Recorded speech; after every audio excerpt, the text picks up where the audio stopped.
Hi, I'm Dr. Bertice Berry, and I want to tell you a story.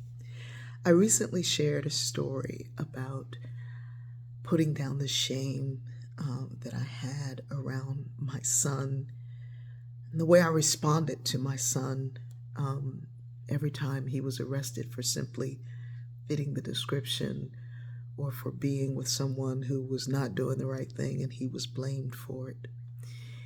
And um, prior to sharing that story, I had written a long note to my son asking him to forgive me because so many times I went into this mode of, didn't I tell you?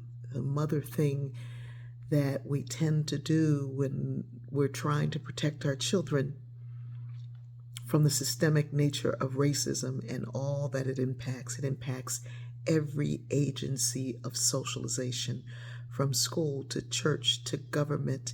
You name it, it impacts every agency of socialization.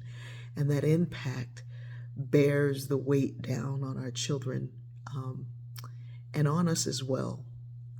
And so we raise our children with all this fear and um, lack of trust in them, not trust in the system. We know what the system did to our ancestors, and so the trust that we fail to have in our children. And so very often they don't tell us. One of my girlfriends said, "Oh my goodness, this story resonates with me. I found out things my son didn't tell me because he was afraid of my reaction or he just didn't want me to know." And sometimes my children wouldn't tell me because they knew that I would be enraged and I would take on whatever. But many times, because of the way I would say to them, "Didn't I tell you to stay away from there? Didn't I tell you to always call me if you needed a ride? It didn't matter. Didn't I tell you? Didn't I tell you? Didn't I tell you?" And so I apologized and I asked my son to forgive me. And he wrote back, but he also called and said, "Of course I forgive you, Mom. Of course I forgive you. I'm just trying to have a very hard time forgiving myself."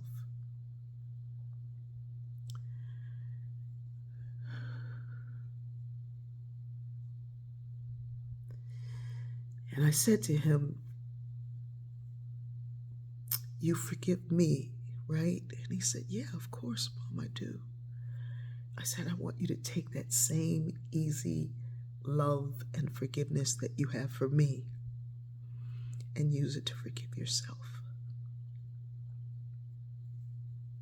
He said, "I will."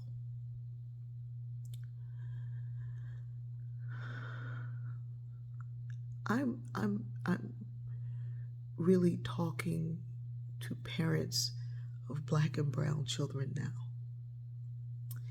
I invite you to heal the stuff that you have with your children around somebody else's behavior, around the things you've said around about somebody else's behavior. And ask for forgiveness. And then I'm talking to all of us, everyone, around the lack of belief, the dismissal,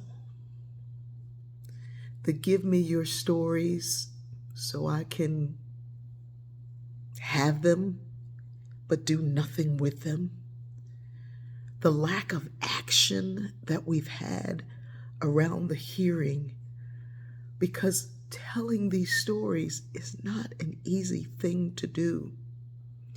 They are too quickly dismissed or compared or held up to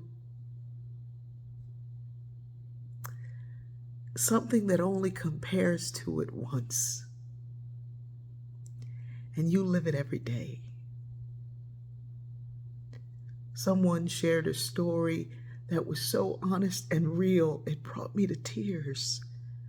And they said, by comparison, in our house, the police officer took the drugs, threw them, and said, "It's your lucky day, go on."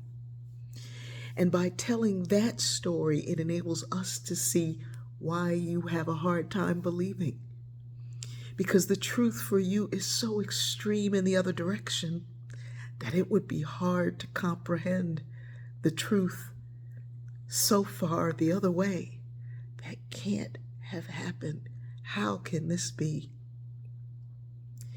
All of us have a lot of work to do. And in doing the work, in doing the action, we are going to get there. There was another really beautiful story of a woman who just the day before said, I know what you're trying to say, but I can't. My heart is too heavy. And then she read that story and she said, you do overstand. You do. And I'm putting down my shame. We're going to get there. We all have work to do, and some of the work is different. My work is not your work is not my work. But we all have work to do. And we all can do this work. But we have to do it together at the same time. I work in my house and you work in your house. As the old folks say, you pray for me and I'll pray for you. And we're going to get there. But it starts by acknowledging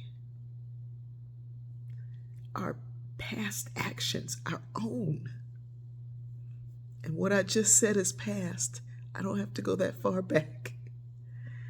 Our own actions, acknowledging I could have handled that better, and not just trying to, oh, how do you know that that's what they meant and that's not what they said and that's not how it is and I just don't agree with you and stop. Not only does it not help us get there, it keeps you in this delusion that you must always be right. And there's no heavier weight than trying to always be right. The grace that is given to me, I have to extend it to you.